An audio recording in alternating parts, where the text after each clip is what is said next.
Suryani. Nama saya Santi Diartono. Nama saya Isma Sylvia. Saya Rifan Bagusudita. Dan ada Virus yang berhalangan hadir di sini.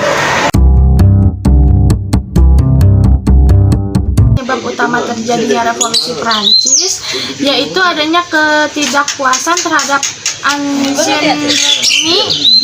Ancien Regime adalah suatu sistem aristokratik di Prancis di bawah pemerintahan dinasti Valois dan Bourbon pada abad ke-14 sampai ke-18.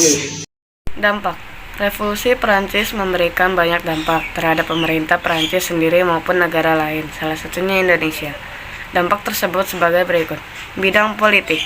Setelah terjadinya revolusi Prancis, sistem politik di Prancis jelas terlihat, di mana kekuasaan absolut sangat dikencam oleh rakyat. Paham liberal pun juga muncul yang kemudian menyebar hingga ke penjuru dunia, seperti Spanyol, Jerman, Rusia, Austria, dan Italia. Pada bidang sosial dampak yang terjadi yaitu stratifikasi sosial di negara Prancis telah dihapuskan, serta memberikan hak dan kewajiban yang sama terhadap seluruh rakyat. Kemudian memberikan kebebasan dalam menentukan agama, pendidikan, dan pekerjaan. Yang ketiga ada bidang ekonomi, dihapusnya sistem Glide, yaitu sistem gelas peraturan perdagangan. Dengan dihapuskannya sistem Glide ini, maka perdagangan dan industri dapat berkembang dengan cukup baik di Prancis. Selain itu, kehidupan petani juga mengalami peningkatan karena dihapusnya pajak feodal. Petani juga diberikan hak untuk memiliki tanah.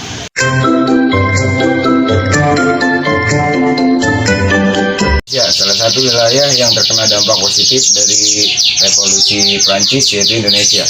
Beberapa paham yang turut dijadikan sebagai penggerak untuk mencari jalan kemerdekaan dan kebebasan Indonesia adalah sebagai berikut. Paham nasionalisme.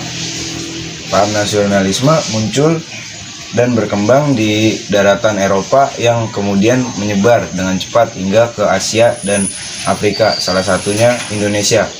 Salah satu organisasi Indonesia yang menganut paham ini adalah Budi Utomo.